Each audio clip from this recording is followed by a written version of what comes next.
Hi dear friends, welcome to Chalkboard Stories. അപ്പോൾ നമ്മൾ 10th പ്രിലിംസിന് വേണ്ടിയുള്ള മോക്ക് ടെസ്റ്റ് ആണ് വർക്ക്ഔട്ട് ചെയ്തുകൊണ്ടിരുന്നത്. ഫിസിക്സിൽ നമുക്ക് ശബ്ദവും പ്രകാശവും എന്ന് പറയുന്നതാണ് ഒരു ടോപ്പിക്. അതിൽ നമ്മൾ ശബ്ദത്തിന്റെ മോക്ക് ടെസ്റ്റ് 12ാമത്തെ ആയിട്ട് ചെയ്തിട്ടുണ്ടായിരുന്നു. ബാക്കി നിങ്ങൾ മാക്സിമം മോക്ക് ടെസ്റ്റുകൾ അറ്റൻഡ് ചെയ്തിട്ട് എക്സാമിന് പോയി കഴിഞ്ഞാൽ അത്യാവശ്യം നിങ്ങൾക്ക് നല്ല രീതിക്ക് സ്കോർ ചെയ്യാനായിട്ട് പറ്റും. ഓക്കെ, അല്ലെങ്കിൽ നിങ്ങൾ പഠിച്ച ഏരിയയിൽ നിങ്ങൾക്ക് ഏതൊക്കെയാണ്, ഞാൻ എല്ലാ ഏരിയയിൽ ഇന്നും 20 ക്വസ്റ്റ്യൻ ആണ് ഉൾപ്പെടുത്തിയിരിക്കുന്നത്. പക്ഷെ 20 ക്വസ്റ്റ്യൻ എന്ന് പറഞ്ഞാൽ നമ്മൾ മാക്സിമം എല്ലാ ഏരിയയിൽ നിന്നും ക്വസ്റ്റ്യൻസ് ഉൾപ്പെടുത്താനായിട്ട് ശ്രമിച്ചിട്ടുണ്ട്. അതും അതിന്റെ കണക്റ്റഡ് ഫാക്ട്സും ഒക്കെ നമുക്ക് പഠിച്ചു പോകാം. ഓക്കെ ആണല്ലോ? അപ്പൊ നമുക്ക് എന്ത് ചെയ്യാം, അതേപോലെ വീഡിയോ ഇഷ്ടപ്പെട്ടാൽ ജസ്റ്റ് ഒന്ന് ലൈക്ക് ചെയ്യണം. അതേപോലെ നിങ്ങളുടെ ഫ്രണ്ട്സ്, PSC പഠിക്കുന്ന നിങ്ങളുടെ ഫ്രണ്ട്സിനും കൂടി ഒന്ന് ഷെയർ ചെയ്ത് കൊടുക്കണേ. ഓക്കെ, അപ്പൊ നമുക്ക് എന്ത് ചെയ്യാം, ക്ലാസ്സിലേക്ക് പോകാം. ഫസ്റ്റ് ക്വസ്റ്റ്യൻ എന്താ പറഞ്ഞിരിക്കുന്നത് നോക്കിക്കേ. എല്ലാം PYQs ആണ്, ലേറ്റസ്റ്റ് ക്വസ്റ്റ്യൻസ് ആണ് എല്ലാം എടുത്തിരിക്കുന്നത്. പ്രകാശം ഒരു മാധ്യമത്തിൽ നിന്ന് വ്യത്യസ്തമായ മറ്റൊരു മാധ്യമത്തിലേക്ക് കടക്കുമ്പോൾ അതിന്റെ പാതയ്ക്ക് വ്യതിയാനം സംഭവിക്കുന്നു. ഈ പ്രതിഭാസത്തിന് പറയുന്ന പേരെന്ത്? എന്താണ് പ്രകാശം? എന്താണ്? ഇതൊരു മാധ്യമമാണ് അല്ലെ?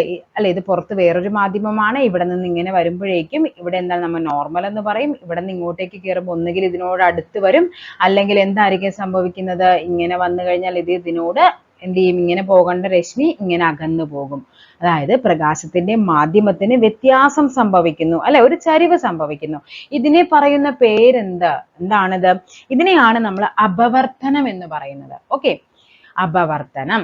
അതേപോലെ തന്നെ നമ്മളോട് ചോദിക്കാറുണ്ട്, നമുക്കറിയാം ലൈറ്റ് ഇങ്ങനെ ഒരു പ്രിസത്തിലൂടെ കടത്തി വീഴുമ്പോൾ അതിന്റെ ഘടകവർണ്ണങ്ങളായിട്ട് മാറും. അതിന്റെ കാരണം എന്താണ്? അത് പ്രകീർണനം എന്ന് പറയും. ആ ഒരു പ്രതിഭാസത്തിന് പറയുന്ന പേര് പ്രകീർണനമാണ്. പക്ഷെ അതിനുള്ള റീസൺ ചോദിച്ചു കഴിഞ്ഞാൽ, അതായത് ചോദിക്കും പ്രകാശത്തിന്റെ പ്രകീർണനത്തിന് കാരണമായ എന്താണെന്ന് ചോദിച്ചു കഴിഞ്ഞാൽ അതും അവിടെ എന്താണ്? അപവർത്തനമാണ്. ഇവിടുന്ന് നമ്മുടെ ലൈറ്റിന്റെ തരംഗ ദൈർഘ്യം അനുസരിച്ചിട്ട് ഇത് എന്ത് ചെയ്യുന്നു? ഡീവിയേറ്റ് ചെയ്യുന്നതിന്റെ വ്യത്യാസത്തിലാണ് ഈ പല പല കളേഴ്സ് ആയിട്ട് മാറുന്നത്. നമുക്കറിയാം ഈ വൈറ്റ് ലൈറ്റ് എന്ന് പറയുന്നത് എന്തൊക്കെയുണ്ട്? വിബ്ജിയോർ അല്ലെ, അവിടെ violet, IndiGo, blue, green, yellow, orange, red എല്ലാം ഉള്ള ലൈറ്റ് ആണ് നമ്മൾ വൈറ്റ് ലൈറ്റ്.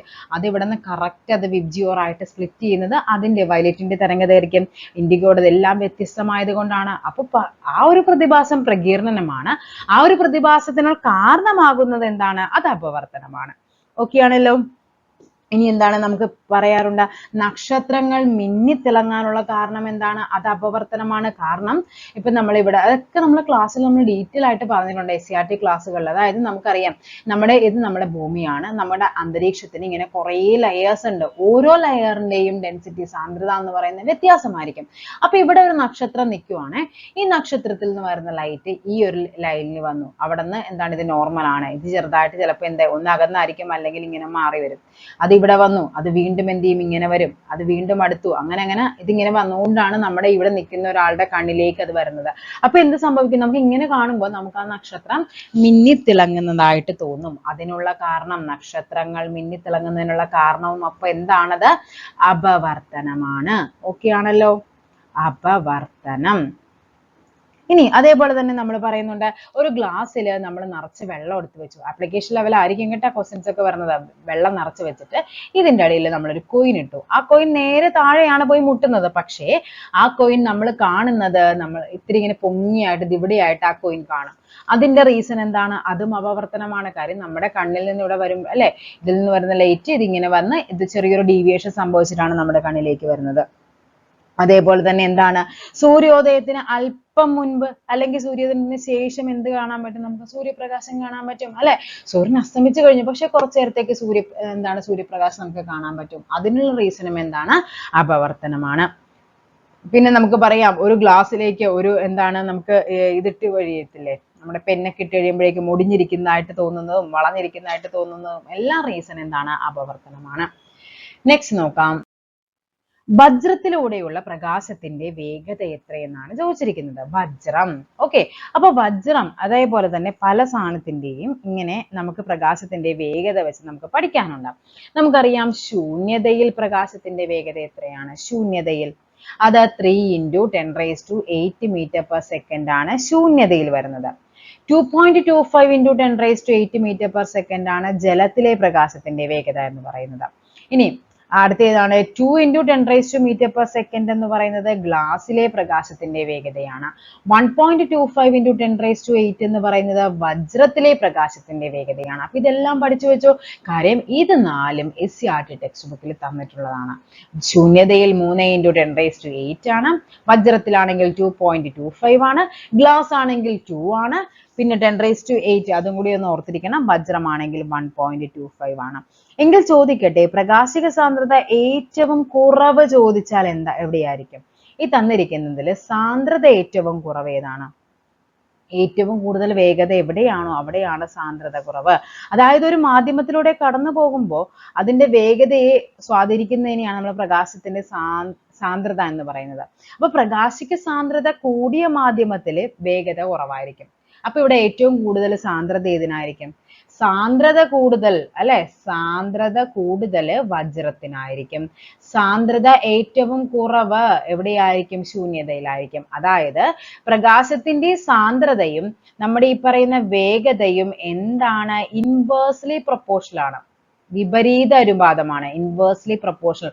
സാന്ദ്രത കൂടുതലാണെങ്കിൽ വേഗത എന്തായിരിക്കും? കുറവായിരിക്കും. സാന്ദ്രത കുറവാണെങ്കിൽ വേഗത എന്തായിരിക്കും? കൂടുതലായിരിക്കും.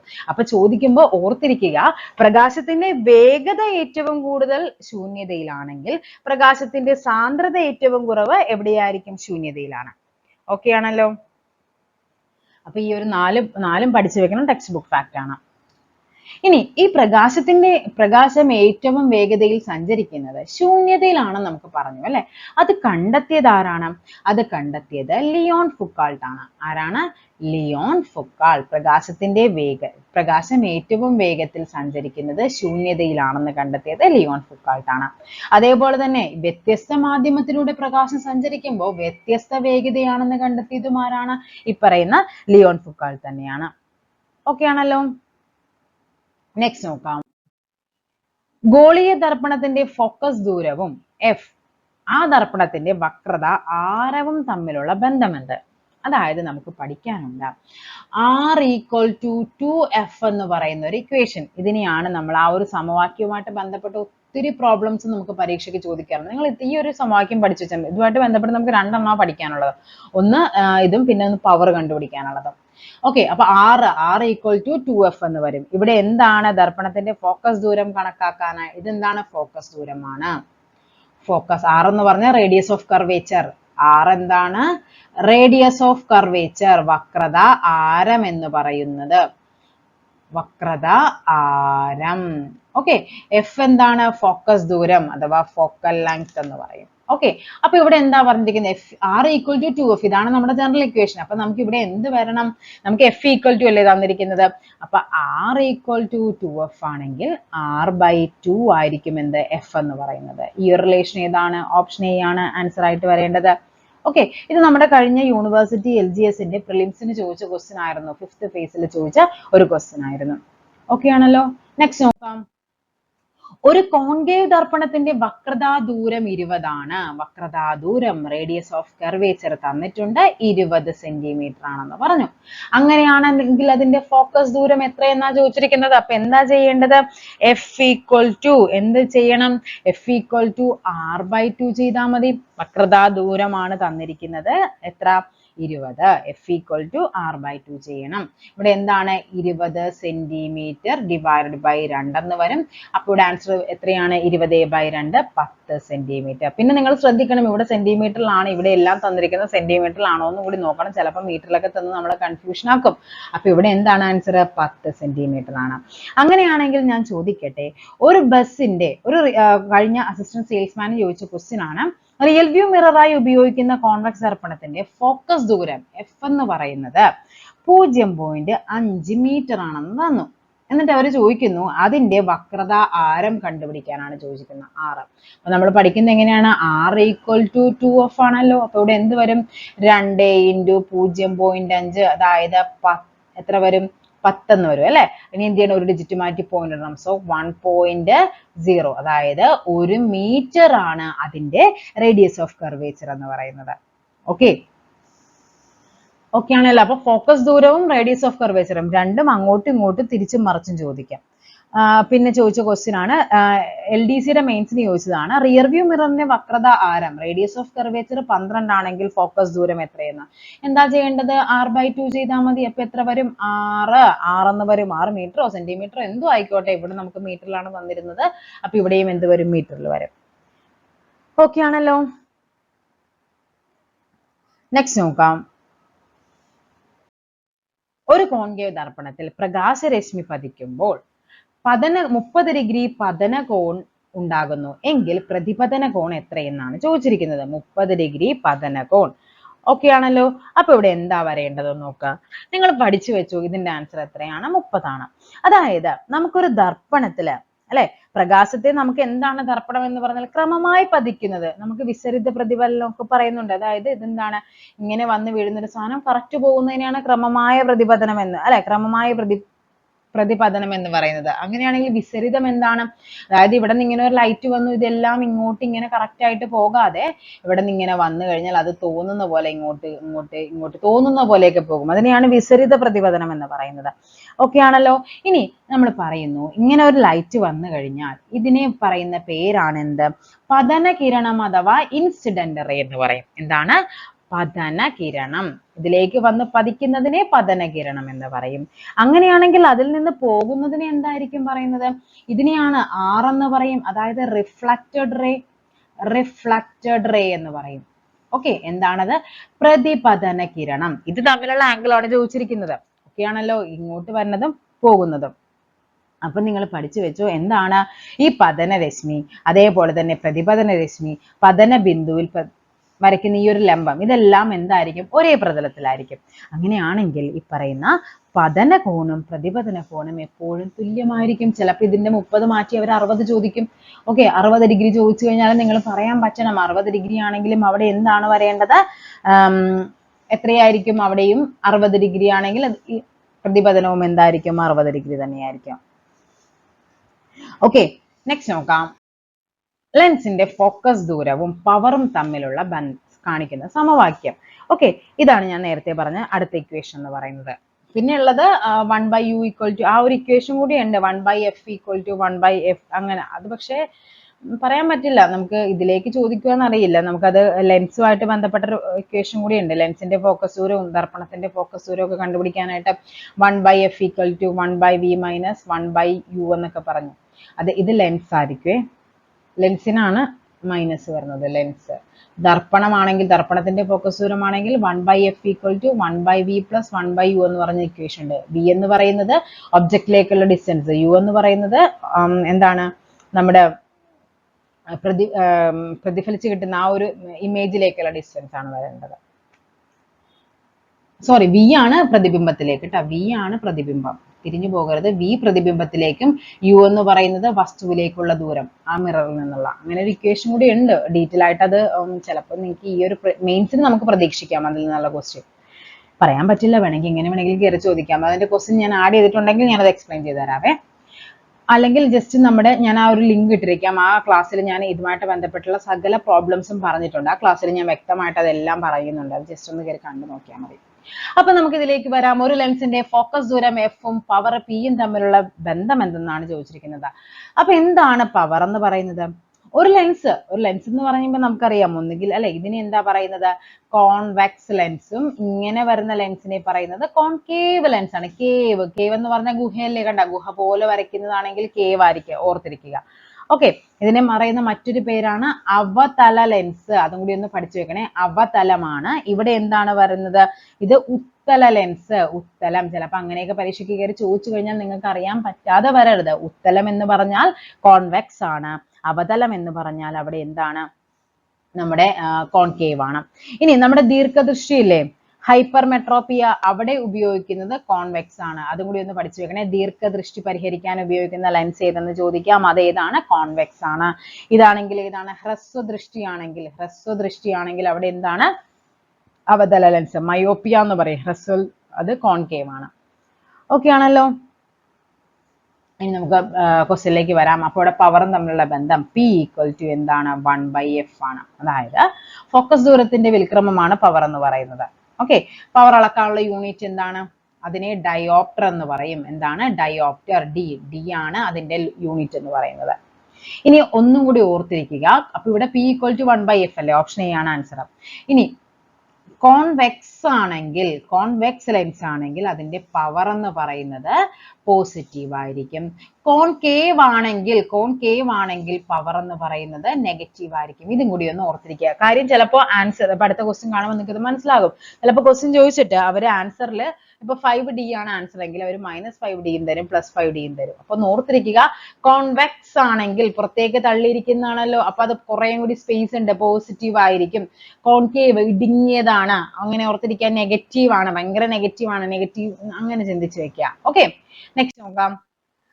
കോൺവെക്സ് ലെൻസിന്റെ ഫോക്കസ് ദൂരം 20 സെന്റിമീറ്റർ ആണെങ്കിൽ ഈ ലെൻസിന്റെ പവർ എത്ര? പവർ ആണ് കണ്ടുപിടിക്കേണ്ടത്. പവർ എന്ന് പറയുമ്പോൾ എന്താണ്? 1/f ആണ്.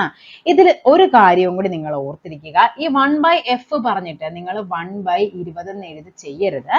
ഈ f എന്ന് പറയുന്നത് ഇവിടെ എന്താണ്? മീറ്ററിലാണെങ്കിലാണ് 1/f എടുക്കേണ്ടത്. അതായത് തന്നിരിക്കുന്ന ഫോക്കസ് ദൂരം മീറ്ററിലാണെങ്കിൽ നമ്മൾ അത് f ആക്കി എടുക്കുക. ഇവിടെ P = 100/f. അതായത് f സെന്റിമീറ്ററിലാണ് തന്നിരിക്കുന്നതെങ്കിൽ അവിടെ എന്തെടുക്കണം? നമ്മൾ 100/20 എന്ന് എടുക്കുക. ഓക്കെ, 100 എത്രയാണോ അപ്പൊ അത് തിരിഞ്ഞു പോകരുത് കേട്ടോ. അപ്പൊ ഇവിടെ എന്ത് വരും? 100 ഇവിടെ എത്രയാണ്? 20. 100/20 എന്ന് പറഞ്ഞാൽ എത്ര വരും? 5. 5D ആണ്. ഇനി ഇത് പോസിറ്റീവ്, ഇവിടെ ഇപ്പൊ എല്ലാം പോസിറ്റീവ് വന്നിരിക്കുന്നത് കുഴപ്പമില്ല, നമുക്ക് കണ്ണും പൂട്ടി 5D ആണെന്ന് ആൻസർ എഴുതാം. അപ്പൊ നിങ്ങൾ ഓർത്തിരിക്കുക, കോൺവെക്സ് ആണ്. ഇവിടെ നിങ്ങൾക്ക് ഒരു ഓപ്ഷൻ ആയിട്ട് തന്നിരിക്കുന്ന -5D എന്ന് തന്നാൽ അവിടെ നിങ്ങൾക്ക് കൺഫ്യൂഷൻ വരരുത്. ഓർത്തിരിക്കുക, കോൺവെക്സ് ആണെങ്കിൽ അതിന്റെ ഫോക്കസ് ലെൻസിന്റെ പവർ എന്ന് പറയുന്നത് പോസിറ്റീവ് ആയിരിക്കും. കോൺകേവ് ആണെങ്കിൽ അതിന്റെ പവർ നെഗറ്റീവ് ആയിരിക്കും. ഓക്കെ, നെക്സ്റ്റ് നോക്കാം. രണ്ട് സമതല ദർപ്പണങ്ങൾ 60 ഡിഗ്രി കോൺ അളവിൽ വെച്ചാൽ അവക്കിടയിൽ ഉണ്ടാകുന്ന പ്രതിബിംബങ്ങളുടെ എണ്ണം എത്ര? അതായത് നമ്മൾ വെച്ചു രണ്ട് പ്ലെയിൻ മിറേഴ്സ്, നമ്മൾ ഈ ഒരു ആംഗിളിൽ ഇങ്ങനെ വെക്കുന്നു, 90 ഡിഗ്രി ആംഗിളിൽ വെച്ചാൽ എത്ര പ്രതിബിംബം ഉണ്ടാകും? അതേപോലെ അത് എന്ത് ചെയ്തു? ഇതിങ്ങനെ ഒരു 60 ഡിഗ്രി ആംഗിളിൽ വെച്ചു, അപ്പൊ എത്ര പ്രതിബിംബം ഉണ്ടെന്നാണ് ചോദിക്കുന്നത്. അപ്പൊ പഠിക്കാനുള്ള ഇക്വേഷൻ ആണ് പ്രതിബിംബങ്ങളുടെ എണ്ണം. പ്രതിബിംബം എണ്ണം എന്ന് പറയുന്നത്, നമ്പർ എന്ന് പറയുന്നത് ഇക്വേഷൻ ഇങ്ങനെയാണ്: 360 ഡിവൈഡഡ് ബൈ θ - 1 ആണ്. ഓക്കെ, 360 ഡിവൈഡ് ബൈ തീറ്റ എന്ന് പറയുന്നത് എന്താണ്? നമ്മുടെ ആംഗിളിനെയാണ് നമ്മൾ തീറ്റ എന്ന് പറയുന്നത്. Divide by 60 - 1 0 0 കട്ടാകും. 36/6 എന്ന് പറഞ്ഞാൽ എത്രയാണ്? 6 അല്ലേ? 6ൽ നിന്ന് 1 കുറയ്ക്കുമ്പോൾ നമുക്ക് കിട്ടും 5. അപ്പൊ ഇങ്ങനെ വെച്ച് കഴിഞ്ഞാൽ നമുക്ക് 5 പ്രതിബിംബങ്ങളാണ് കിട്ടുന്നത്. ഓക്കെ, ഇനി 30 ഡിഗ്രിയിലാണോ വെക്കുന്നെങ്കിൽ ഏറ്റവും കൂടുതൽ പ്രതിബിംബം കിട്ടുന്നത് ഏതിലായിരിക്കും? ഏറ്റവും കൂടുതൽ പ്രതിബിംബം ജസ്റ്റ് നോക്കിക്കേ, 360 നമ്മൾ 30 ഡിഗ്രിയിൽ വെച്ചു, 0 0 കട്ടാകും. ഇവിടെ എത്ര വരും? -1 അല്ലേ ഇക്വേഷൻ? അപ്പോൾ ഇവിടെ 12 - 1 11 പ്രതിബിംബം കിട്ടും 30 ഡിഗ്രി കോളവിൽ വെച്ച് കഴിഞ്ഞാൽ. ഓക്കെ, അപ്പൊ അങ്ങനെ ചോദിക്കും, ഈ 60 30 ഒക്കെ മാറ്റി മാറ്റി മാറ്റി ചോദിക്കും കേട്ടോ. അപ്പൊ അത് പഠിച്ചു വെക്കണം. 90 ഡിഗ്രി ആണെങ്കിലോ 360/90 - 1 ചെയ്യുക, 0 0 കട്ടാകും. 4 - 1 3 പ്രതിബിംബമാണ് 30 ഇതിൽ വരുന്നത്. ഓക്കെ ആണല്ലോ? അപ്പൊ ഈ ഒരു ഇക്വേഷൻ ആണ് പഠിക്കേണ്ടത്, n = 360/θ - 1 എന്നുള്ളത്. അടുത്ത ക്വസ്റ്റ്യൻ നോക്കാം. രണ്ട് സമാന്തര തലം കണ്ണാടികൾക്കിടയിൽ നിരീക്ഷിക്കാവുന്ന ചിത്രങ്ങളുടെ എത്ര? സമാന്തര തലമാണ്. അതായത് ഇവിടെ എന്താണ് സമാന്തരം എന്ന് പറഞ്ഞാൽ? എന്താണ്? ഇങ്ങനെ ഇരിക്കണം. നിങ്ങൾ ഇപ്പൊ നമ്മൾ എവിടെയെങ്കിലും മുടി വെട്ടാൻ പോവുകയോ അല്ലെങ്കിൽ ബ്യൂട്ടി പാർലറൊക്കെ പോകുമ്പോൾ നമുക്ക് കാണാൻ പറ്റും, അവിടെ നമ്മുടെ മുന്നിൽ ഇങ്ങനെ ഒരു മിററും ഉണ്ടാകും. നമ്മളിപ്പോൾ ഇവിടെ ഇരിക്കുകയാണെങ്കിൽ ഇങ്ങനെ ഒരു മിറർ ഉണ്ടാകും, പുറകിലും ഉണ്ടാകും മിക്ക ബ്യൂട്ടി പാർലർ. കാരണം നമുക്ക് അതിന്റെ അതിൽ നമുക്ക് ഇങ്ങനെ ഇമേജ് കാണുമ്പോൾ നമുക്ക് മനസ്സിലാവും, ഇങ്ങനെ കുറേ ആയിട്ടായിരിക്കും ഇമേജ് കാണുന്നത്. അതിനുള്ള റീസൺ എന്ന് പറയുന്നത് ഈ ഒരു എന്താണ്, അവിടെ സമാന്തരങ്ങളായിട്ടാണ് വെക്കുന്നത്. സമാന്തരമായിട്ട് വെക്കുമ്പോൾ അവിടെ എന്താണ്? അവിടെ അനന്തമായിരിക്കും. അവിടെ ധാരാളം ഇമേജസ് അവിടെ എന്ത് ചെയ്യുന്നുണ്ട്? ഫോം ചെയ്യുന്നുണ്ടാകും. ഓക്കെ, നെക്സ്റ്റ് നോക്കാം. പ്രകാശം അതിന്റെ ഘടകവർണ്ണങ്ങളായി മാറുന്ന പ്രതിഭാസത്തെ പറയുന്ന പേരാണെന്ത്? നമ്മൾ നേരത്തെ പറഞ്ഞു അല്ലേ, പ്രകാശം അതിന്റെ ഘടകവർണ്ണങ്ങളായിട്ട് മാറുന്നു. അപ്പോൾ അതെന്താണ് വരേണ്ടത്? ഘടകവർണ്ണം.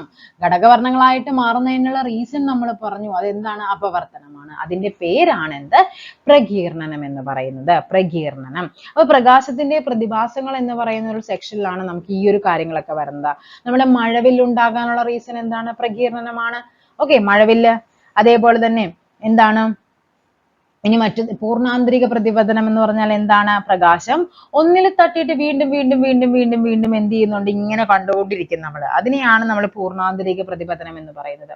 അതാണ് നമ്മുടെ ഫൈബർ ഒപ്റ്റിക്സിലൊക്കെ യൂസ് ചെയ്യുന്നത്. ഇപ്പൊ ഇങ്ങനെ പോവുകയാണ്, ഇത് ഇവിടെ തട്ടും ഇവിടെ തട്ടും ഇവിടെ തട്ടും ഇങ്ങനെ ഇങ്ങനെ ഇങ്ങനെ ഇങ്ങനെയാണ് ആ ഒരു ഡാറ്റ നമ്മൾ കൈമാറ്റം ചെയ്യുന്നത്.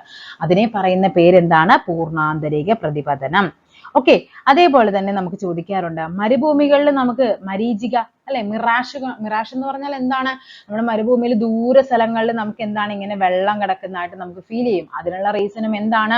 ഈ പറയുന്ന എന്താണ് മിറാഷ്, മരീചിക എന്ന് പറയുന്ന ഒരു പ്രതിഭാസമാണ്. അപ്പൊ അതിനുള്ള റീസണും എന്താണ്? ഈ പറയുന്ന പൂർണ്ണാന്തരിക പ്രതിപതനമാണ്. വജ്രത്തിന്റെ തിളക്കത്തിനുള്ള റീസൺ ചോദിച്ചു കഴിഞ്ഞാൽ അതും എന്താണ്? പൂർണ്ണാന്തരിക പ്രതിപതനമാണ്. ഓക്കെ ആണല്ലോ. ഇനി നമുക്ക് നെക്സ്റ്റ് നോക്കാം. അതായത് ഇത്രയേ ഉള്ളൂ സംഭവം. ഒരു പ്രകാശം ഒരു പ്രതലത്തിൽ നിന്ന് മറ്റൊന്നിലേക്ക് കടക്കുമ്പോൾ ഇങ്ങനെ വരുവാണേ. ഇങ്ങനെ വന്നിട്ട് ഇത് ശരിക്കും നമുക്ക് ഇങ്ങോട്ടേക്കാണല്ലോ പോകേണ്ടത്. ഇത് ചിലപ്പോൾ ഇങ്ങനെ വന്നു, അത് ഇങ്ങനെ വന്നു. ഒരു പ്രത്യേക ആംഗിളിൽ നമ്മൾ വിടുന്നതനുസരിച്ച് ഇതിന് മാറ്റം കൊണ്ടിരിക്കും. ഇതിങ്ങനെ വന്നു നിന്നു. ഇനി പിന്നെ ഇങ്ങോട്ടേക്ക് പോകാൻ ചാൻസ് ഉണ്ടോ? ഇല്ല. അത് നേരെ തിരിച്ച് റിഫ്ലക്ട് ചെയ്യും. അതിനെയാണ് നമ്മൾ പൂർണ്ണാന്തരിക പ്രതിപതനം. ഈ ഒരു പോയിന്റിന്, ഈ ഒരു പെർട്ടിക്കുലർ പോയിന്റിനെ പറയുന്ന പേരാണ് എന്ത്? ക്രിട്ടിക്കൽ കോൺ. ഓക്കെ, ക്രിട്ടിക്കൽ കോൺ. അപ്പൊ ജലത്തിന്റെ ക്രിട്ടിക്കൽ കോൺ ചോദിക്കാറുണ്ട്. എത്രയാണ് ജലത്തിന്റെ ക്രിട്ടിക്കൽ കോൺ എന്ന് പറയുന്നത്? 48.6 ആണ്. നമ്മുടെ NCERT-കളിൽ അത് 48.75 പറയുന്നുണ്ട്.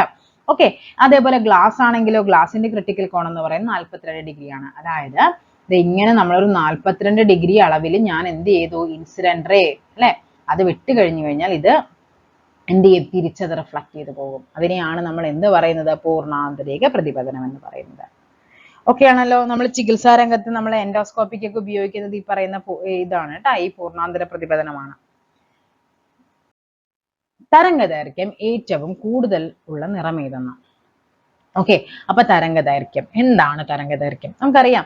ആ ഒരു തരംഗദൈർഘ്യത്തിന്റെ നമുക്ക് വിബ്ജിയോർ, ദൃശ്യപ്രകാശം എന്ന് പറയുന്നത് നമുക്ക് എന്തൊക്കെയുണ്ട്? വിബ്ജിയോർ, വയലറ്റ് ഇൻഡിഗോ, അങ്ങനെ 7 ലൈറ്റ് ഉണ്ട് അല്ലെ.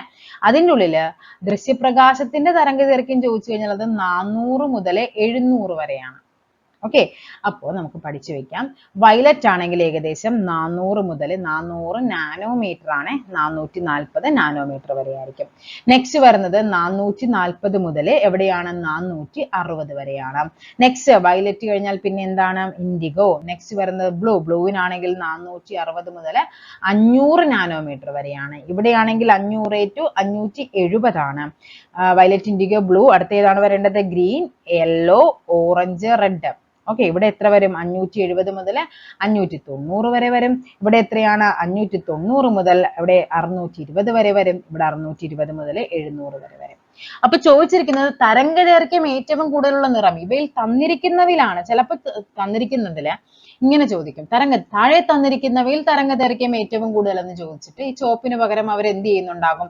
നീല, മഞ്ഞ, വയലറ്റിന് പകരം നെക്സ്റ്റ് ഒരു ഓറഞ്ച് തരും. അപ്പൊ നിങ്ങൾ ഓർത്തിരിക്കുക, തന്നിരിക്കുന്നതിലാണെങ്കിൽ അവിടെ അത് നോക്കുക, ഈ ഒരു ഓർഡറിൽ ഏതിലാണോ കൂടുതൽ എന്നുള്ളത്. അപ്പൊ വിബ്ജിയോർ എഴുതി നോക്കുക അല്ലെ. വിബ്ജിയോർ ഇതിൽ ഇങ്ങോട്ട് പോകുന്ന അനുസരിച്ചിട്ട് തരംഗദൈർഘ്യം എന്താണ്? കൂടുതലാണെന്ന് ഓർത്തിരിക്കുക. അപ്പൊ ഇവിടെ ഏതാണ്? ചുവപ്പിന് തന്നെയാണ് ഏറ്റവും കൂടുതൽ. ഏറ്റവും കുറവ് ചോദിച്ചു കഴിഞ്ഞാൽ ഏതാണ്? അത് വയലറ്റ് ആയിരിക്കും. ഓക്കെ, ഇനി ചോദിക്കാറുണ്ട് എല്ലാ നിറങ്ങളെയും പ്രതിഫലിപ്പിക്കുന്ന നിറം എന്താണ്? അതേതാണ്? എല്ലാ നിറങ്ങളെയും പ്രതിഫലിപ്പിക്കുന്നത് ചോദിച്ചു കഴിഞ്ഞാൽ അത് വെള്ളയാണ്. ഓക്കെ, എല്ലാ നിറങ്ങളെയും ആഗിരണം ചെയ്യുന്നത് ചോദിച്ചു കഴിഞ്ഞാൽ അത് ഏതാണ്? അത് കറുപ്പാണ്. ഓക്കെ ആണല്ലോ. നെക്സ്റ്റ് നോക്കാം.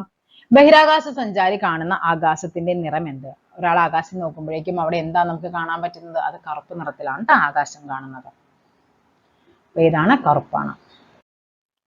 ലെൻസുകളുടെ നിർമ്മാണത്തിന് ഉപയോഗിക്കുന്നത് ഏത് തരം ഗ്ലാസ് ആണ്? ലെൻസിന്റെ നിർമ്മാണം flint glass, soda glass, hard glass, borosilicate glass. അപ്പൊ നമുക്കറിയാം ഈ പറയുന്ന ലെൻസിന്റെ നിർമ്മാണമാണ് അത് ഫ്ലിന്റ് ഗ്ലാസ് ആണ്. ഈ ഗ്ലാസുകളും അവയുടെ ഉപയോഗവും ചോദിക്കാറുണ്ട് പരീക്ഷയ്ക്ക്. ഈ ഹാർഡ് ഗ്ലാസ് എന്തിനൊക്കെ ഉപയോഗിക്കുന്നത്? ഹാർഡ് ഗ്ലാസുകളാണ് ലബോറട്ടറി ഉൽപ്പന്നങ്ങൾക്ക് ഹാർഡ് ഗ്ലാസ് ആണ് ലബോറട്ടറി ഉൽപ്പന്നങ്ങൾ. അതേപോലെ തന്നെ എന്താണ് ഈ സോഡ ഗ്ലാസ് ആണ് നമ്മുടെ ജനൽപ്പാളിക്കൊക്കെ സോഡ ഗ്ലാസ് ആണ്. ജനൽപ്പാളി, അതേപോലെ മിറർ, പിന്നെന്താണ് ബോട്ടിൽസ്, മിററിനൊക്കെ എന്താണ്? സോഡ ഗ്ലാസ് ആണ് ഉപയോഗിക്കുന്നത്. ഇനി നെക്സ്റ്റ് ആണ് ബോറോസിലിക്കേറ്റും. ഇതും എന്തിനാണ്? പാചകപാത്രങ്ങളില്ലേ, പാചകപാത്രങ്ങൾക്കും അതേപോലെ ലബോറട്ടറിയിലും എന്ത് ഉപയോഗിക്കുന്നുണ്ട്? ബോറോസിലിക്കേറ്റ് ഉപയോഗിക്കുന്നുണ്ട്. ഓക്കെ ആണല്ലോ. ഈ ഹാർഡ് ഗ്ലാസും എന്താണ്? അടുക്കളയിലെ ഉപകരണങ്ങൾക്ക് പാചകത്തിന് ഉപയോഗിക്കുന്നുണ്ട് കേട്ടോ. അപ്പൊ ഇത് ഓർത്തിരിക്കുക, ഹാർഡ് ഗ്ലാസും ബോറോസിലിക്കേറ്റ് ഗ്ലാസും. പിന്നെ വരുന്ന ഫ്ലിന്റ് ഗ്ലാസ്. ഫ്ലിന്റ് ഗ്ലാസ് എന്താണ്? അതിനെ ഒപ്റ്റിക്കൽ ഗ്ലാസ് എന്നും ലെഡ് ഗ്ലാസ് എന്നൊക്കെ പറയും. ലെൻസ് അതേപോലെ പ്രിസം എന്നിവയുടെയൊക്കെ നിർമ്മാണത്തിന് എന്താ ഉപയോഗിക്കുന്നത്? ഈ പറയുന്ന ലെൻസ് ഫ്ലിന്റ് ഗ്ലാസ് ആണ്. ഓക്കെ, നെക്സ്റ്റ് നോക്കാം. മഴവിൽ ഉണ്ടാകുന്നത് പ്രകാശത്തിന്റെ ഏതെല്ലാം പ്രതിഭാസങ്ങൾ മൂലമാണ്? അപ്പൊ നമ്മൾ നേരത്തെ പറഞ്ഞു എന്താണ്? മരീചിക പറഞ്ഞു അല്ലെ. മഴവിൽ ഉണ്ടാകണമെങ്കിൽ നമുക്കറിയാം എന്ത് വേണം അവിടെ? മഴവിൽ മരീചിക എന്തായിരുന്നു? നമുക്ക് വെള്ളം കാണുന്നത്. മഴവിൽ ഉണ്ടാവണമെങ്കിൽ നമുക്ക് ഉറപ്പായിട്ടും അറിയാവുന്ന ഒരു കാര്യം പ്രകീർണനം. കാര്യം 7 നിറങ്ങൾ അവിടെ കാണുന്നുണ്ട്. അപ്പൊ അവിടെ പ്രകീർണനം ആൻസർ ആയിട്ട് വരണം. ഓക്കെ, പ്രകീർണനം ഓക്കെ ആണ്. പിന്നെ എന്താണ് വരേണ്ടത്?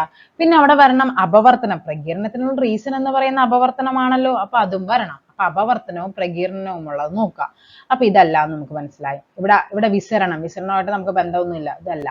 ഇനി അവിടെ വരേണ്ടത് പ്രകീർണനം, അപവർത്തനം, അതിന്റെ കൂട്ടത്തിൽ വരേണ്ട മറ്റൊരു പ്രതിഭാസമാണ് പൂർണ്ണാന്തര പ്രതിപതനം. ഓക്കെ, അപ്പൊ ഏതാണ്? ഓപ്ഷൻ സി ആണ് ആൻസർ ആയിട്ട് വരേണ്ടത്. അപ്പൊ മഴവില്ലുണ്ടാകാനുള്ള കാരണം പ്രകീർണനമാണെങ്കിൽ അവിടെ എന്താണ്? മറ്റു കാരണങ്ങൾ എന്തൊക്കെയുണ്ട്? അപവർത്തനവുമുണ്ട്, പൂർണ്ണാന്തര പ്രതിപതനവുമുണ്ട്. ഓക്കെ ആണല്ലോ. നെക്സ്റ്റ് നോക്കാം. നല്ല വെയിലുള്ളപ്പോൾ മണലാരണ്യത്തിൽ യാത്രക്കാർക്ക് അകലെയായി ഇല്ലാത്ത തടാകങ്ങൾ കാണാൻ കഴിയുന്നു. ഇതിന്റെ എന്താണ്? മിറാഷ് അല്ലെ, മിറാഷ്, മരീചിക എന്ന് പറയുന്നുണ്ട്. അതേപോലെ ലൈറ്റിന്റെ മറ്റൊരു എഫക്റ്റ് ആണ് ടിൻഡൽ എഫക്റ്റ് എന്ന് പറയുന്നത്. എന്താണ് ടിൻഡൽ എഫക്റ്റ് എന്ന് പറയുന്നത്? അതായത് നമ്മള് ഇപ്പൊ എന്താണ് ചിലപ്പോൾ പണ്ട് കാലങ്ങളിലേക്ക് വീടുകളിലൊക്കെ നമുക്ക് ആ ഒരു അവർക്ക് ഭയങ്കരമായിട്ട് ഫീൽ ചെയ്യുമല്ലോ. 90s കിഡ്സിനൊക്കെ നന്നായിട്ട് മനസ്സിലാകും. പണ്ട് കാലങ്ങളിൽ വീടുകളിലൊക്കെ ഓടിന്റെ മേളിൽ ഒരു ഗ്ലാസ് ഇട്ടിട്ടുണ്ടാകും. ആ ഗ്ലാസ്സിൽ നിന്ന് പ്രത്യേകമായിട്ട് എന്ത് ചെയ്യുന്നുണ്ടാവും? വെട്ടം ഇങ്ങനെ ഒരു ചെറിയൊരു ഇതിലേക്ക് വരുന്നുണ്ടാകും. ആ വെട്ടത്തിലൂടെ നമുക്ക് എന്താ, ആ വെട്ടത്തിൽ നമ്മുടെ അന്തരീക്ഷത്തിലുള്ള വളരെ കുഞ്ഞു പൊടിപടലങ്ങൾ, നമുക്ക് നോർമലി നമുക്ക് കാണാൻ പറ്റാത്ത പൊടിപടലങ്ങൾ വരെ ആ ഒരു വെട്ടത്തിൽ നമുക്ക് വ്യക്തമായിട്ട് കാണാൻ പറ്റും. ഇതിനെയാണ് എന്തെന്ന് പറയുന്നത്? ടിൻഡൽ ഇഫക്റ്റ് എന്ന് പറയുന്നത്. എന്താണ്? ടിൻഡൽ പ്രഭാവം. ഒന്ന് പഠിച്ചു വെക്കണേ, ടിൻഡൽ പ്രഭാവം. ഈ വാൽ നക്ഷത്രത്തിന്റെ വാല് ദൃശ്യമാകാൻ റീസൺ എന്ന് ചോദിച്ചു കഴിഞ്ഞാൽ അത് ടിൻഡൽ എഫക്റ്റ് ആണ്. ഓക്കെ, നെക്സ്റ്റ് നോക്കാം. പ്രാഥമിക വർണ്ണങ്ങളായ പച്ചയും ചുവപ്പും ചേർന്നാൽ കിട്ടുന്ന നിറമേതാ? ഓക്കെ, അപ്പൊ എന്താണ് ഇവിടെ? പ്രൈമറി കളേഴ്സ് സെക്കൻഡറി കളേഴ്സുമായിട്ട് ബന്ധപ്പെട്ടതാണ്.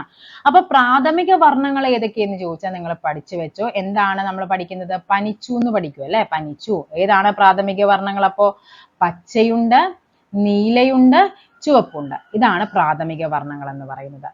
ഇനി ഇതില് പച്ചയും നമ്മുടെ ചുവപ്പും കൂടി കൂടിച്ചേരുമ്പോൾ നമുക്ക് എന്ത് കിട്ടും? പച്ച പ്ലസ് ചുവപ്പാണ് നമുക്ക് കിട്ടുന്നത്, മഞ്ഞ ലഭിക്കും. ഓക്കെ, അതേപോലെ തന്നെ ഈ നീലയും ചുവപ്പും കൂടി ചേർന്നാൽ നമുക്ക് എന്ത് ലഭിക്കും? നീല കളറും അതേപോലെ തന്നെ ചുവപ്പും കൂടി കൂട്ടിച്ചേർന്നാൽ നമുക്ക് മജന്ത കളർ ലഭിക്കും. ഇനി അടുത്ത ഏതാണ് വരേണ്ടത്? പച്ചയും അതേപോലെ നീലയും കൂടി കൂടിച്ചേർത്താൽ നമുക്ക് ലഭിക്കുന്നത് സിയാൻ ആണ്, സിയാൻ. അപ്പൊ ഇങ്ങനെ പ്രാഥമിക വർണ്ണങ്ങളായ പച്ച, നീല, ചുവപ്പ് കൂടി ചേർന്നുണ്ടാകുന്ന കളേഴ്സിനെ പറയുന്ന പേരാണ് എന്താ? ദ്വിതീയ വർണ്ണങ്ങൾ അഥവാ സെക്കൻഡറി കളേഴ്സ്. അപ്പൊ താഴെ തന്നിരിക്കുന്ന സെക്കൻഡറി കളർ ഏതെന്ന് ചോദിച്ചു കഴിഞ്ഞാൽ നിങ്ങൾക്ക് പറയാൻ പറ്റണം. ഇപ്പൊ ഈ തന്നിരിക്കുന്നതിൽ ഏതാണ് പ്രാഥമിക വർണ്ണം ചോദിച്ചാൽ നീലയാണ്. ഓക്കെ, നീലയുമുണ്ട്, അതേപോലെ തന്നെ നീലയാണ് വരേണ്ടത്. സെക്കൻഡറി ചോദിച്ചു കഴിഞ്ഞാൽ സിയാൻ സെക്കൻഡറി ആണ്, മജന്ത സെക്കൻഡറി ആണ്, മഞ്ഞ സെക്കൻഡറി ആണ്. അപ്പൊ ഇവിടെ എന്താ പറഞ്ഞിരിക്കുന്നത്? പച്ച ചുവപ്പ് ചേർന്നുണ്ടാകുന്ന എന്താണ്? മഞ്ഞയാണ്. പഠിച്ചു വെക്കണം കേട്ടോ ഇത്. ഓക്കെ ആണല്ലോ. ഇനി ഈ 3 പ്രാഥമിക വർണ്ണങ്ങൾ കൂടി ചേർന്നു, പനിച്ചു. ഇത് 3 കൂടി കൂടി ചേർന്നാൽ എന്ത് സംഭവിക്കും? 3 കൂടി കൂടി ചേർന്നാൽ അത് വെള്ളയായിട്ട് മാറും, വെള്ള. ഓക്കെ, അതേപോലെ ചോദിക്കാറുണ്ട് കണ്ണിന് ഏറ്റവും സുഖകരമായ നിറം ഏതാണ്? അത് മഞ്ഞയാണ്. അതേപോലെ തന്നെ എന്താണ്? ഒരു ചുവന്ന പൂവ് നീലപ്രകാശത്തിൽ എങ്ങനെ കാണുന്നു എന്നൊക്കെ പറഞ്ഞ് ചോദിക്കും. ഓക്കെ, ചുവന്ന പൂവ് നീലപ്രകാശത്തിൽ എങ്ങനെ കാണുന്നു എന്ന് ചോദിച്ചു കഴിഞ്ഞാൽ അവിടെ എന്താണ്? കറുപ്പായിരിക്കും, കറുപ്പ്.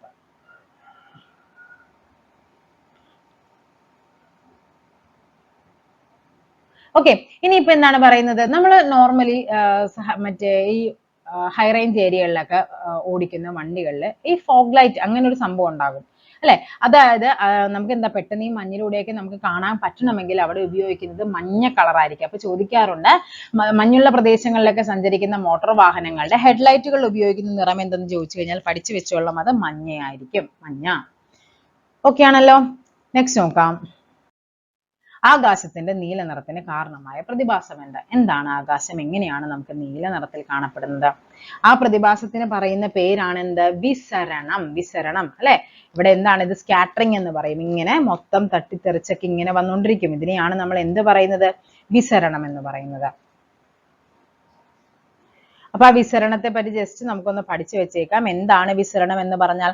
അതായത് പ്രകാശം എന്ന് പറയുന്ന വസ്തു നമ്മുടെ അന്തരീക്ഷത്തിലെ വായുപടലങ്ങളിലൊക്കെ മുട്ടിയിട്ട് എന്ത് സംഭവിക്കുന്നുണ്ട്?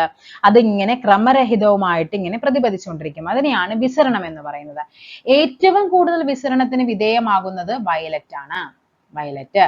അതായത് വയലറ്റിന് എന്താണ്? തരംഗദൈർഘ്യം വളരെ കുറവാണ്. തരംഗദൈർഘ്യം കുറയുന്നതനുസരിച്ചിട്ട് വിസരണം എന്തായിരിക്കും? കൂടിക്കൊണ്ടിരിക്കും. ഓക്കെ ആണല്ലോ.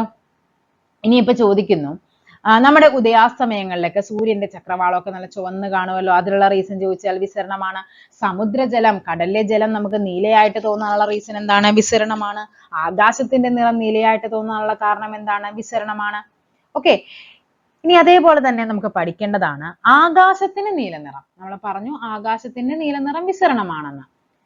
അത് ആകാശത്തിന്റെ നീല നിറത്തിന് വിശദീകരണം നൽകിയത് ആരെന്ന് ചോദിച്ചു കഴിഞ്ഞാൽ അത് ആരാണ്? അത് ലോർഡ് റെയ്ലി ആണ്. ലോർഡ് റെയ്ലി ആണ് ആകാശത്തിന്റെ നിറം നീലയാകുന്ന എന്തുകൊണ്ടാണ് അത് വിശദീകരിച്ചു തന്നത്. അങ്ങനെയാണെങ്കിൽ നമ്മുടെ കടലിന്റെ നീല നിറത്തിന് കാരണം വിശദീകരിച്ചത് ആരാണ്? അത് നമ്മുടെ CV രാമനാണ്. CV രാമനാണ്. ഓക്കെ ആണല്ലോ. ഇനി ചന്ദ്രനിൽ ആകാശത്തിന്റെ കളർ ചോദിച്ചാൽ നമുക്കറിയാം അത് കറുപ്പാണ് കേട്ടോ, കറുപ്പാണ്. കാര്യം അവിടെ അന്തരീക്ഷമൊന്നും ഇല്ലാത്തതുകൊണ്ട് പ്രകാശത്തിന് എന്ത് സംഭവിക്കില്ല? വിസരണം സംഭവിക്കില്ല. അതുകൊണ്ടാണ് അവിടെ കറുപ്പ് നിറത്തിൽ കാണപ്പെടുന്നത്.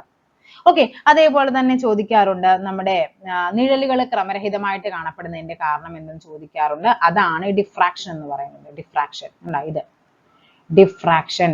നിഴലുകൾ നീല നിറമായിട്ട് ക്രമരഹിതമായിട്ട് കാണുന്നത്. അതേപോലെ തന്നെ നമ്മുടെ CD ഇല്ലേ, പണ്ട് കാലങ്ങളിൽ ഉണ്ടായിരുന്ന സിഡിയുടെ ചുറ്റും ഇങ്ങനെ മഴവില്ല് പോലെ കാണപ്പെടുന്നു. അതിനുള്ള റീസൺ എന്ന് പറഞ്ഞാൽ ഡിഫ്രാക്ഷൻ ആണ്. ഓക്കെ. അതായത് കുഞ്ഞു സൂക്ഷ്മങ്ങളായ അതാര്യ വസ്തുക്കളെ ചുറ്റി പ്രകാശം എന്ത് ചെയ്യുന്നുണ്ട്? വളയുകയോ വ്യാപിക്കുകയോ ഒക്കെ ചെയ്യുന്നതിനെയാണ് നമ്മൾ ഡിഫ്രാക്ഷൻ എന്ന് പറയുന്നത്. സൂര്യന് ചുറ്റും നമ്മളിങ്ങനെ ഒരു ഓറ പോലെ കാണില്ലേ, അതിനുള്ള റീസണും എന്താണ്? ഈ പറയുന്ന ഡിഫ്രാക്ഷൻ ആണ്. സ്ട്രീറ്റ് ലൈറ്റുകൾ റിഫ്ലക്ടറായി ഉപയോഗിക്കുന്ന ദർപ്പണം ഏതാണ് സ്ട്രീറ്റ് ലൈറ്റ്? അതേപോലെ തന്നെ റിയർ വ്യൂ മിറർ ദർപ്പണങ്ങളാണ് അല്ലെ? എന്താണ് അവിടെ ഉപയോഗിക്കുന്നത്? സ്ട്രീറ്റ് ലൈറ്റ് ആണെങ്കിൽ അത് കോൺവെക്സ് ദർപ്പണമാണ് സ്ട്രീറ്റ് ലൈറ്റ്. അതേപോലെ തന്നെ റിയർ വ്യൂ മിറർ അവിടെയൊക്കെ എന്താണ് ഈ പറയുന്ന കോൺവെക്സ് ആണ്. വെക്സ് സ്ട്രീറ്റ് ലൈറ്റിലെ കോൺവെക്സ് ആണ്, പഠിച്ചു വെച്ചേക്കുക. ഇനി കോൺകേവ് എവിടെയൊക്കെ ആയിരിക്കും ഉപയോഗിക്കുന്നത്? ഷേവിംഗ് മിററിൽ നമുക്ക് എന്ത് ചെയ്യണം? വലുതായിട്ട് കാണണം അല്ലെ? നമുക്ക് ഈ അതുകൊണ്ട് എന്താ വലുതായിട്ട് കാണാൻ വേണ്ടിയിട്ടാണ് ഷേവിംഗ് മിററിൽ. അതേപോലെ ടോർച്ചിലെ റിഫ്ലക്ടർ എന്ന് പറയുന്നത് കോൺകേവ് ആയിരിക്കും.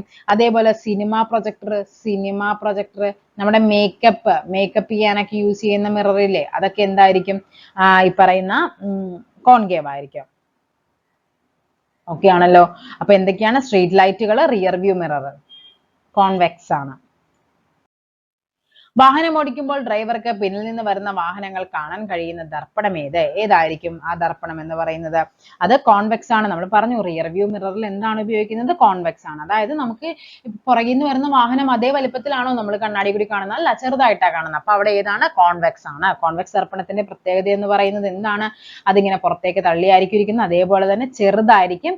മിഥ്യാപ്രതിബിംബവും നിവർന്നവുമായിരിക്കും പ്രതിബിംബം എന്ന് പറയുന്നത്. നെക്സ്റ്റ് ക്വസ്റ്റ്യൻ നോക്കാം. സമതല ദർപ്പണത്തിൽ രൂപപ്പെടുന്ന പ്രതിബിംബത്തിന്റെ സവിശേഷത അല്ലാത്തതാണ് വേണ്ടത്. അപ്പൊ നിങ്ങൾക്ക് ദർപ്പണത്തുമായിട്ട് ബന്ധപ്പെട്ട് നിങ്ങൾ പഠിച്ചു വെക്കണം. വസ്തുവിന്റെ അതേ വലിപ്പം തന്നെയായിരിക്കും അല്ലെ? നമ്മൾ പോയി കണ്ണാടിയുടെ മുമ്പിൽ, സമതല ദർപ്പണം എന്ന് പറഞ്ഞാൽ നമ്മൾ ഉപയോഗിക്കുന്ന കണ്ണാടികളൊക്കെ, അതിന്റെ മുന്നിൽ പോയി നമ്മൾ നിൽക്കുമ്പോൾ നമ്മുടെ അതേ വലിപ്പമുള്ള ഒരാളെയല്ലേ നമ്മൾ ആ കണ്ണാടിയിൽ കാണുന്നത്. സോ അതേ വലിപ്പം തന്നെയായിരിക്കും പ്രതിബിംബത്തിന്. ശരിയാണ്. ഇത് ശരിയാണെങ്കിൽ ഉറപ്പായിട്ടും ഇത് തെറ്റായിരിക്കില്ലേ? പ്രതിബിംബത്തിന്റെ വലിപ്പം വസ്തുവിനേക്കാൾ ചെറുതായിരിക്കും. ആ ഒരു സ്റ്റേറ്റ്മെന്റ് എന്തായിരിക്കും? തെറ്റായിരിക്കും. സവിശേഷത അല്ലാത്തതെന്നല്ലേ? അപ്പൊ ഇതെന്തായാലും ഒന്ന് ശരിയാണ്. അല്ലാത്തതാണ് നമുക്ക് വേണ്ടത്. അപ്പൊ രണ്ടുള്ളത് നമുക്ക് നിർത്താം. ഓക്കെ, അപ്പൊ ഇതല്ല എന്ന് മനസ്സിലായി. ഒന്ന് ശരിയാണ്, അപ്പൊ ഇതും അല്ല എന്ന് മനസ്സിലായി. ഇനി രണ്ടും മൂന്നും ആണോ രണ്ടും നാലും ആണോ എന്ന് നോക്കാം.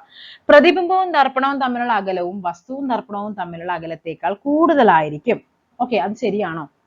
നമ്മൾ ഏകദേശം മിററിന്റെ നമ്മളിങ്ങനെ അടുത്തോട്ട് നിൽക്കുവാണെങ്കിൽ നമ്മൾ ആ മിററിൽ നിന്നുള്ള ഇമേജ് നമ്മുടെ അടുത്തോട്ട് വന്ന് നിൽക്കും അല്ലെ. നമ്മൾ അകലിനനുസരിച്ചിട്ട് ആ മിററിൽ നിന്നുള്ള ഇമേജും എന്തായിരിക്കും, അകന്നിരിക്കും. അപ്പൊ അത് സെയിം ദൂരമായിരിക്കും. അപ്പൊ ഇതുമല്ല എന്ന് മനസ്സിലായി. അതും തെറ്റാണ്. അപ്പൊ ഇവിടെ ഏതാണ് വരേണ്ടത്? വസ്തുവും ദർപ്പണവും തമ്മിലുള്ള വസ്തുവും ദർപ്പണവും തമ്മിലുള്ള അകലവും ദർപ്പണവും പ്രതിബിംബവും തമ്മിലുള്ള അകലവും എന്തായിരിക്കും? തുല്യമായിരിക്കും. ഇതും ശരിയാണ്. നമുക്ക് വേണ്ടത് തെറ്റാണ്. സോ ആൻസർ എന്ന് പറയുന്നത് 2ഉം 3ഉം ഓപ്ഷൻ സി, അതാണ് ആൻസർ എന്ന് പറയുന്നത്. ഓക്കെ ആണല്ലോ. അപ്പൊ ഇവിടെ നിങ്ങൾ ഈ സവിശേഷത അല്ലാത്തത്, ആവുന്നത്, ശരിയല്ലാത്തത്, തെറ്റായ പ്രസ്താവന അല്ലെ, ശരിയായ പ്രസ്താവന ഇങ്ങനെയൊക്കെ ചോദിക്കുമ്പോൾ അത് ആദ്യം എന്ത് ചെയ്യുക? ജസ്റ്റ് ഒന്ന് മാർക്ക് ചെയ്ത് വെച്ചിട്ട് ആൻസർ മാർക്ക് ചെയ്യുന്നതിന് തൊട്ട് മുമ്പ്, നമ്മുടെ ആ OMR മാർക്ക് ചെയ്യുന്നതിന് തൊട്ട് മുമ്പ് ഒന്നുകൂടെ വായിച്ചൊന്ന് കൺഫേം ചെയ്യണം കേട്ടോ. എപ്പോഴും നമുക്ക് തെറ്റിപ്പോകുന്ന ആ ഒരു ഏരിയയിലായിരിക്കും. ചിലപ്പോൾ നേരെ പോയിട്ട് 1, 4 എന്നൊക്കെ പറഞ്ഞ് മാർക്ക് ചെയ്ത് വെക്കും. ഓക്കെ, അപ്പൊ അതേപോലെ തന്നെ ഞാൻ ചോദിക്കട്ടെ, നമ്മള് മിററിന്റെ ഫ്രണ്ടിൽ ചെല്ലുമ്പോഴേക്കും നമുക്ക് നമ്മുടെ അല്ലെ, നമ്മൾ വലം കൈ അവിടെ എന്താ ഇടതായിട്ടല്ലേ കാണും. നമ്മളിങ്ങനെ കൈ വെക്കുമ്പോൾ നമുക്ക് അതിന്റെ ഇടം കൈയായിട്ട് ഫീൽ ചെയ്യും. ആ ഒരു പ്രതിഭാസത്തിന് പറയുന്ന പേരാണ് എന്താ? പാർശ്വിക വിപര്യം. പാർശ്വിക വിപര്യം എന്ന് പറയുന്നത്. ഓക്കെ ആണല്ലോ. അപ്പൊ ഇത്രയൊക്കെ ആയിരുന്നു നമ്മുടെ ക്വസ്റ്റ്യൻ പേപ്പർ എന്ന് പറയുന്നത്. ഏകദേശം 20 ക്വസ്റ്റ്യൻസ് ഉൾപ്പെടുത്തി മാക്സിമം ക്വസ്റ്റ്യൻസ്, അതായത് ഈ ഒരു ഏരിയയിൽ നിന്ന് ചോദിക്കാൻ ചാൻസ് ഉള്ള ക്വസ്റ്റ്യൻസ് എല്ലാം ഉൾപ്പെടുത്തിയിട്ടുണ്ട്. അപ്പൊ നമുക്ക് എന്ത് ചെയ്യാം? ബാക്കി നെക്സ്റ്റ് ഒരു ടോപ്പിക്കുമായിട്ട് വീണ്ടും കാണാം. Thank you.